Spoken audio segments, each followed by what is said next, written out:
সংসারের হাজার কাজের মধ্যেও ঘরবাড়ি আমি যেভাবে পরিষ্কার রাখি, ডাইনিং রুম ডিপ ক্লিন করলাম। রাধে রাধে বন্ধুরা, কেমন আছো তোমরা সবাই? আশা করি ভীষণ ভালো আছো, আমরাও কিন্তু খুব ভালো আছি। আজকে হচ্ছে মঙ্গলবার, তোমাদের সাথে নিয়ে আজকের ব্লগটা শুরু করছি। সাথে থাকো, আজকের ব্লগটা তোমাদের খুব ভালো লাগবে।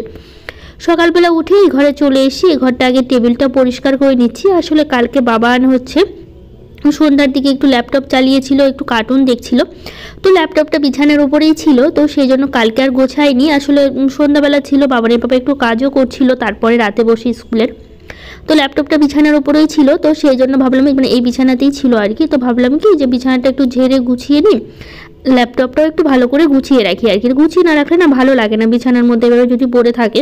কালকে সেই বিকেল থেকে পড়ে আছে, বিকেলবেলায় বাবান দেখছিল, সন্ধ্যা পর্যন্ত কার্টুন দেখছিল। ও মাঝে মধ্যে এইভাবে ল্যাপটপ চালিয়ে কার্টুন দেখে আর কি। অনেক সময় ফোন দেওয়া হয় না, আসলে বেশি ফোন তো দেই না, আর বাচ্চাদের তো বেশি ফোন ব্যবহার করা উচিত না।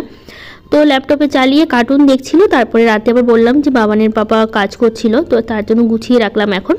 তো বিছানাটা ঝেড়ে নিয়ে এখন ঘরটা ঝাড় দিচ্ছি। আসলে এই ঘর থেকে শুরু করলাম কেন বলো তো, আসলে বাবানের পাপা এখনও শুয়ে আছে, সকালবেলা উঠেনি ওরা ঘুম থেকে, তো ওরা শুয়ে আছে দেখে ভাবলাম তাহলে এই দিকটা পরিষ্কার করি। আর তার মধ্যে হচ্ছে আজকে ডাইনিং রুমটাও পরিষ্কার করব। জানো তো কালকে দেখি হঠাৎ লাইটগুলো জ্বালিয়েছি, দেখি কি পরিমাণে মাকড়সার জালগুলো জানো তো টাঙিয়ে রেখেছে, দেখে এত খারাপ লাগলো। আর এমন সময় দেখেছি কালকে আর পরিষ্কার করতে পারিনি, মানে সেই বিকেল টাইমটা দেখেছি আর কি, লাইট জ্বালিয়েছিলাম। তো লাইট জ্বালানোর পর দেখি লাইটের চারদিকটা প্রচণ্ড ঝুল পড়ে আছে, তো ভাবলাম তাহলে কালকে তো আর হলো না, তাহলে আজকে করে নেবো আর কি। তো সকালবেলা উঠে এই যে ডাইনিং রুমটা পরিষ্কার করা শুরু করে দিয়েছি, খুব ভালো করে পরিষ্কার করব। আর তার মধ্যেও অনেক দিন পরিষ্কার করাও হয়নি, তো আর ঝুল পড়বে না কেন বলো তো। তো সেই জন্য ভাবলাম এটা আগে পরিষ্কার করব, তারপরে ঘরে যাব। আর দেখতে পাচ্ছ ঘরটা অন্ধকার, বাবানের বাবা ওরা এখনও শুয়ে আছে, বললাম না উঠেনি। তো সেই জন্য ভাবলাম কি যে ওরা শুয়ে আছে, শুয়ে থাক, আগে এটা পরিষ্কার করে নি, ততক্ষণে তো উঠে পড়বে। কিন্তু এটা পরিষ্কার করার আগেই উঠে পড়েছিল, আমি এদিকে কাজকর্ম করছিলাম না, করতে করতে উঠে পড়লো আবার। কিন্তু পরে ওরা উঠেই পড়েছিল, তো ভাবলাম কি তাহলে ডাইনিং রুমটা পরিষ্কার করে একবারেই ঘরে যাব, নইলে হচ্ছে আবার এটা পরিষ্কার করা বাদ দিয়ে আবার ঘরে যাব, তো ভালো লাগবে না। কাজটা একটা শেষ না করে আরেকটা কাজে যাওয়াটাও ভালো না। তো একটা কাজ একদিক থেকেই শেষ করি কাজকর্মগুলো, তারপরে অন্য কাজে যাওয়া যাবে, তাই না? তো সেই জন্য ভাবলাম কি তাহলে আগে ডাইনিং রুমটা পরিষ্কার করে নিয়ে তারপরে হচ্ছে আমাদের বেডরুমটা পরিষ্কার করব। তো যেখানে যেখানে মাকড়সার ঝুলগুলো ছিল সবটাই পরিষ্কার করলাম, আর সাথে না ওয়ালগুলো একটু ঝেড়ে নিলাম, কারণ ওয়ালগুলো তো প্রচণ্ড ধুলো পড়ে থাকে, তাই না বলো? কারণ হচ্ছে ওপরে যদি ধুলো পড়ে ওয়ালেও তো ধুলোগুলো লাগে, তো হয়তো বোঝা যায় না ধুলোগুলো, কিন্তু লেগে তো অবশ্যই থাকে। তো তার জন্য সাথে সাথে ওয়ালগুলো একটু ভালো করে ঝেড়ে নিচ্ছি, যাতে যা ধুলো বালি আছে সবটাই পড়ে যাবে আর কি, মানে পুরো পরিষ্কার হয়ে যাবে আর কি। তো সেই জন্য খুব ভালো করে এদিকটা পরিষ্কার করলাম। তো এই দিকটা করার পর এখন দেখি সিঁড়ির নিচেও প্রচণ্ড ঝুল পড়েছিল মাকড়সার, তো সেই জন্য ভাবলাম সিঁড়ির নিচটা পরিষ্কার করবো। তো এদিকের ওয়ালগুলো আগে ঝেড়ে নিই, তো তারপরে সিঁড়ির তলাটা যাবো আর কি। তো এদিকটা দেখি এদিকেও ঝুল পড়েছে, আসে না লাইট, সবগুলো তো লাইট জ্বালানো হয় না, একটা লাইটই জ্বালানো হয়, তখন অতটা বোঝা যায় না। যখন সবগুলো লাইট জ্বালাই না তখন বোঝা যায় কোথায় কোথায় মাকড়সার ঝুলগুলো পড়ে আছে।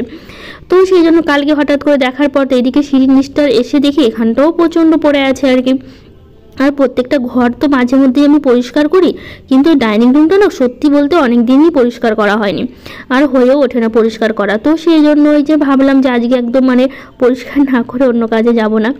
তো সেই জন্য একবার ভালো করে পরিষ্কার করে নিয়ে ওয়ালগুলোও ঝেড়ে নিচ্ছি সাথে সাথে নিয়ে। তো এদিকে দরজার পিছন দিক মানে দরজার কোনারগুলো তো না ছিল আর কি, তো ধুলোগুলো তো সেটাও ভালো করে পরিষ্কার করে নিয়ে তারপর চলে আসলাম এই যে ঘরে। তো ওরা এর মাঝে উঠেও গেছে, বাবান দুজনেই উঠে পড়েছে, তো সেই জন্য ভাবলাম যে এদিকটা পরিষ্কার করে তারপরে ঘরে আসবো। তো সেই জন্য যে ঘরে এসে এখন বিছানাটা গোছাবো। ঘর তো আর ঝাড়ার বাকি নেই, যেহেতু ঘরটা পরিষ্কারই আছে, কয়েকদিন আগেই ঝেড়ে নিয়েছি।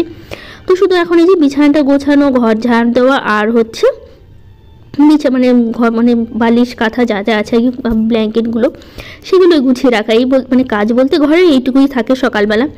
তো এখন বিছানাটা গুছিয়ে নিচ্ছি। এইদিকে বাবা উঠে পড়েছে বললাম, তো ওরা তো বাইরে ব্রাশ করছে।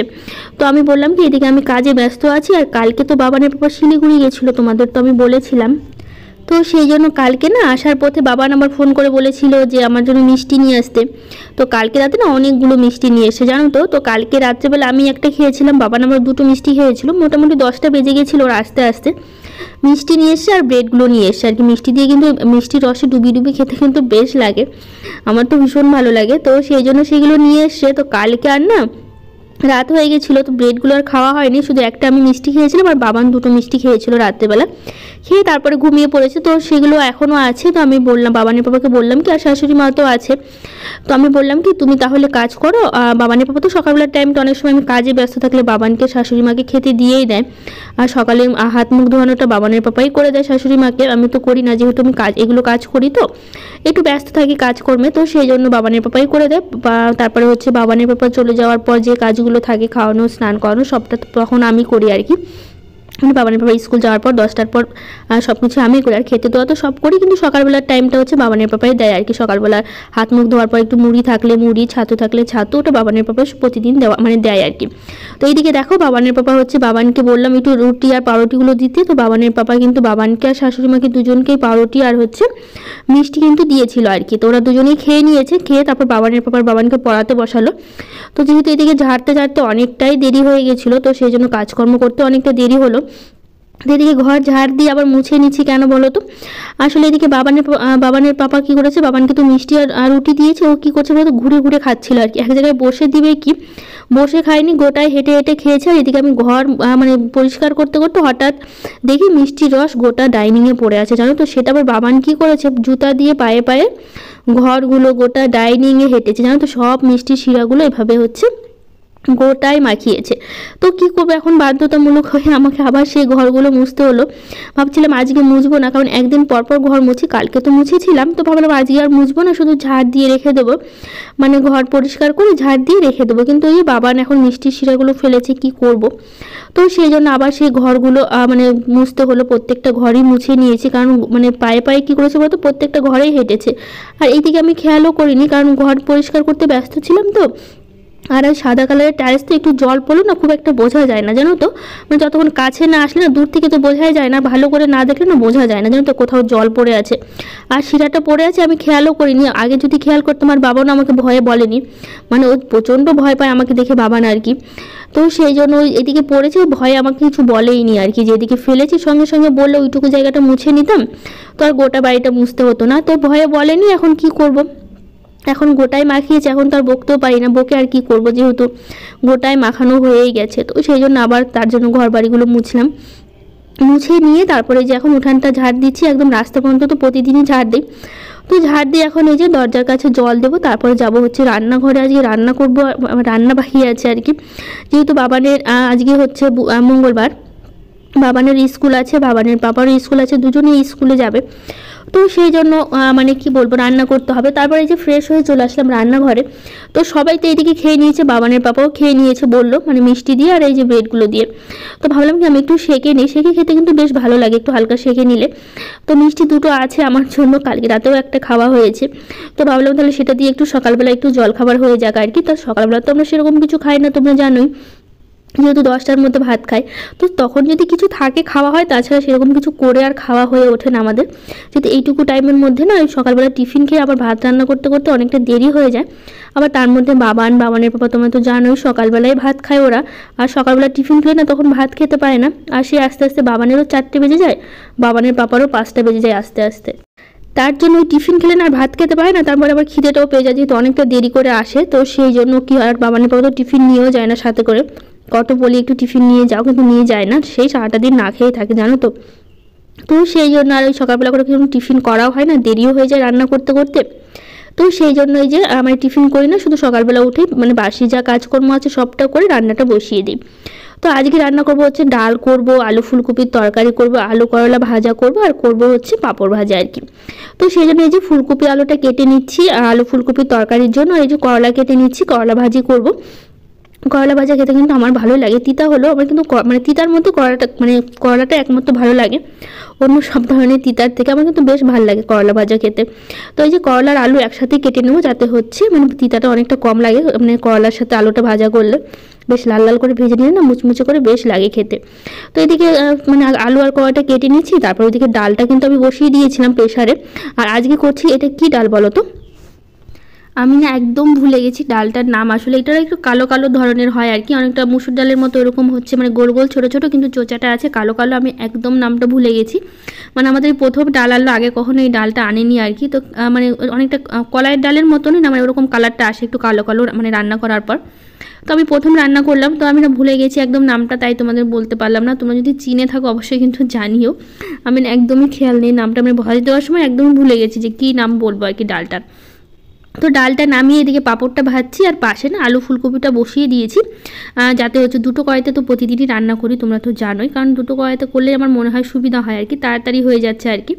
তো তারপর হচ্ছে এই কড়াইতে মানে এটাতে মানে পাঁপড় ভেজে এখানে আলু আর কলাটা বসিয়ে দেবো, যাতে দুটো তাড়াতাড়ি হয়ে যায় রান্নাটা। তো সেই জন্য এখানে আলু আর কলাটা বসিয়ে দিলাম, এদিকে ভাজা হোক আর ওইদিকে হচ্ছে আলু ফুলকপিটাও ভাজা হোক, যাতে দুটো একসাথে হয়ে যায়।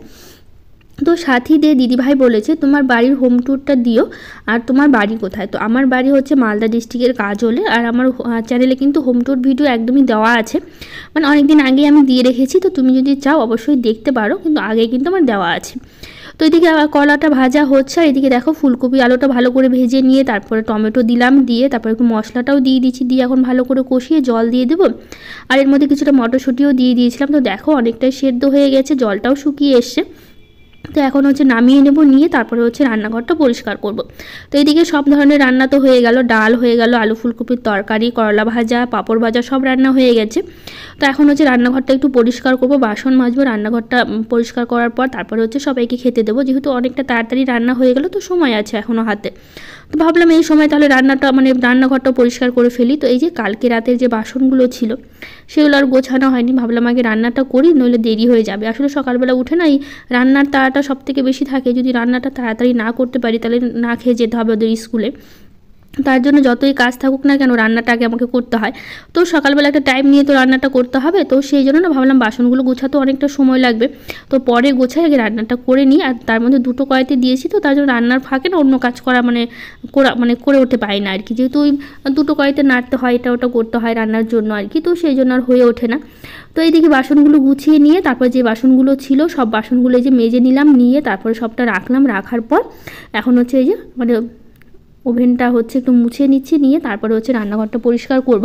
তো টুম্পা লাইফস্টাইল থেকে দিদিভাই বলেছে শুভ সকাল দিদিভাই, তোমার বাগানের পালং ডাঁটাটা দেখে খুব লোভ হচ্ছিল, ভিডিওটা ভালো লাগলো। থ্যাংক ইউ দিদিভাই, অনেক অনেক ভালোবাসা তোমাকে, এইভাবেই পাশে থেকো আর অনেক অনেক ভালোবাসা দিও।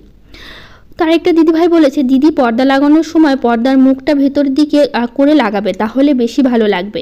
অনেক দিন ধরে বলবো ভাবছি, তো বলা হয় না। না আমি না দিদিভাই না বুঝতে পারছি না তুমি কোন দিকটা বলছো, আসলে মুখটা কীভাবে ভেতর দিকে দিব না আমি না বুঝতে পারছি না, তুমি যদি একটু বুঝিয়ে বলো তাহলে আমার একটু ভালো লাগে, মানে সুবিধা হয় আর কি।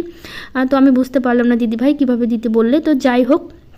এদিকে দেখো আর বাসন মাজার পর বাসনগুলোর আর তরকারিগুলো সব ওই সাইডটা রাখলাম, কারণ এখানে তো সব বাসনগুলো রাখি আর মানে রান্না করার পর খাবারগুলো এখানেই রাখা হয়, তো সেই জন্য এটা মুছবো দেখে মানে এটা পরিষ্কার করব দেখে আর হচ্ছে এটা সরিয়ে নিলাম, নিয়ে তারপর এটা মোছার পর আবার এখানে সব তরকারিগুলো রেখে দেবো আর কি।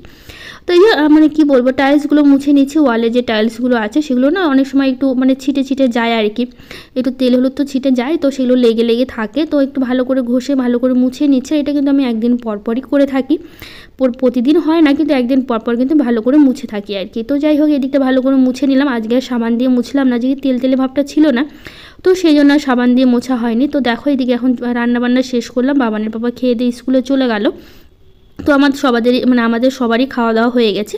তো এখন এই যে জামা কাপড়টা গুছিয়ে নিচ্ছি।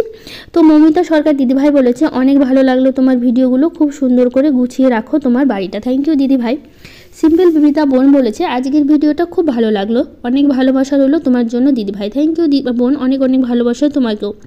সামিয়া সাদিয়া দিদিভাই বলেছে দিদিভাই আজকের ভিডিওটা অনেক সুন্দর হয়েছে, আমি বাংলাদেশ থেকে দিদিভাই তোমার সবগুলো ভিডিও দেখি। থ্যাংক ইউ দিদিভাই, অনেক অনেক ভালোবাসা। এই জামা কাপড়গুলো কিন্তু সব কালকের ছিল, তো গুছিয়ে নিচ্ছে এখন, নিয়ে তবে এগুলো সব আলনাটা একটু গুছিয়ে নেব। তো আলনাটা অগোছালো হয়ে গেছে, যেহেতু নাইটিগুলো সবই একদম কেচে দিয়েছিলাম, তো সেই জন্য আলনাটা না একদমই ফাঁকা হয়ে গেছে, তোমরা দেখলেই বুঝতে পারবে। তো সেই জন্য ভাবলাম কি জামা কাপড়গুলো একটু গুছিয়ে নিই, আর আলনাটা যদি নাইটিগুলো না রাখি না দেখতে ভীষণ মানে প্রচণ্ড খারাপ লাগে, তো সেই জন্য ভাবলাম একটু গুছিয়ে নিই। দেখো আলনাটা একদম পুরো ফাঁকা হয়ে গেছে, তো এখন যখন নাইটিগুলো রাখবো না দেখতে কিন্তু বেশ ভালো লাগবে। তো বুলিদেব না দিদিভাই বলেছে কালকের ব্লগ দিতে পারোনি, তাই ব্লগ দেখা হয়নি, সারাদিন তোমাকে মিস করলাম দিদিভাই। থ্যাংক ইউ দিদিভাই, অনেক অনেক ভালোবাসা, অনেক সুন্দর একটা কমেন্ট করেছো, আমার তো ভীষণ ভালো লেগেছে কমেন্টটা পড়ে। তো যাই হোক দেখো এইদিকে আমি হচ্ছে এখন জামা কাপড়গুলো আলনাটা একদম ভালো করে গুছিয়ে নিয়েছি, এখন দেখো আলনাটা কত সুন্দর লাগছে, আর আগে কিন্তু প্রচণ্ড খারাপ লাগছিলো যেহেতু ফাঁকা ছিল না, আর জামা কাপড়গুলো গোছানো থাকলে দেখতে ভালো লাগে। তো সেই জন্য গুছিয়ে নিয়ে আর কয়েকটা আছে সেগুলো আবার তুলতে যাব, আলমারিতে তুলে রাখবো, রেখে তারপরে আবার হচ্ছে পুজো বাকি আছে, তো স্নান করব, পুজো করব, আবার কয়েকটা কাপড়ও ভিজিয়ে রেখেছি সেগুলোও কাচবো। এখনও কিন্তু অনেক কাজ বাকি আছে, কাজ শেষ হয়নি। তার মাঝে আবার শাশুড়ি মাকে স্নান করাতে হবে। এদিকে শাশুড়ি মায়ের জন্য গরম জলটাও বসিয়ে রেখেছি, তো ভাবলাম এদিকে আমি গরম জল হতে হতে তো এদিকে আমি কাজটাও করে নিতে পারবো, তো সেই জন্য জলটা বসিয়ে রেখে তারপরে এখন জামা কাপড় আর এই যে বইগুলো গুছিয়ে নিচ্ছে। আসলে এখন যেহেতু বেশি ঠান্ডা নেই, তো সেই জন্য নিজের জন্য আর গরম জল করি না, ট্যাঙ্কির জলে হয়ে যায়, কিন্তু শাশুড়ি মা স্নান করতে পারে না গরম জল ছাড়া, তো সেই জন্য ওনার জন্য গরম জল বসিয়ে দিয়েছি। তো এদিকে কাজ সেরে তারপর ওনাকে যাব স্নান করাতে। তো দীপিকা গাড়াই দিদিভাই বলেছে তুমি সকালে কটায় ওঠো? তো আমি সকালবেলা ঠিক টাইমটা আমার একই টাইমে উঠি সেটা না, প্রতিদিন তো 5:30টার মধ্যে ঘুম ভেঙে যায়, ওই 6টার, কোনো দিন 6টায় উঠি, 6:30টায় উঠি, আবার কোনো দিন 5:30টায় উঠে পড়ি আর কি, আমার ঠিক নেই টাইমের আর কি, যেদিন যেরকম কাজ থাকে সকালবেলা উঠে তো বুঝতে পারি কেমন কাজ আছে সেরকমভাবে উঠে পড়ি। অদিতি বোন বলেছে দিদিভাই তোমার বাড়ি কোথায়? তো আমার বাড়ি মালদা ডিস্ট্রিক্টের গাজলে। পলিতে দিদিভাই বলেছে প্রিয়াঙ্কা তোমার কাজ অনেক সুন্দর লাগে। থ্যাংক ইউ দিদিভাই। তো আগের দিন ব্লগে আরও কিছু দিদিভাই কমেন্ট করেছে। সোহানা খান গল্প কথা রান্না, SM সিম্পল হাউসওয়াইফ, বিন্দাস বেঙ্গলি সুদীপ্তা, গীতি লাইফস্টাইল, আফরুজা, প্রিয়া, অমৃতা, জ্যোতিকা সাহা, কে দাস ব্লগ, আফজুল খান, পূজা মাল্লিক, বিজন পাল, অনামিকা শীল, জয়দীপ দাস, কৌশিক সরকার, সবাইকে থ্যাংক ইউ, অনেক অনেক ভালোবাসা। যারা যারা কমেন্ট করেছে তাদেরকে সবাইকে অনেক অনেক ভালোবাসা। তো এইদিকে দেখো পুজো করলাম, স্নান করলাম, মাঝে শাশুড়ি মাকেও স্নান করে দিয়েছি, দিয়ে তারপরে এই যে বললাম না কয়েকটা জামা কাপড় ভিজিয়েছি, তো সেগুলোও কেচে দিয়েছি। তো সব জামাকাপড় নিয়ে চলে সেই ছাদে একটা একটা করে মেলে দিচ্ছি, বেশি কাচিনি, কয়েকটাই ছিল, তো সেই জন্য খুব একটা কাজ তো হয়নি। তো যাই হোক আজকের ব্লগটা এখানে শেষ করবো। ভালো লাগলে লাইক শেয়ার কমেন্ট করে দিন, আমার চ্যানেলটাকে সাবস্ক্রাইব করে দিও। আজকের মতো টাটা, দেখাবে নতুন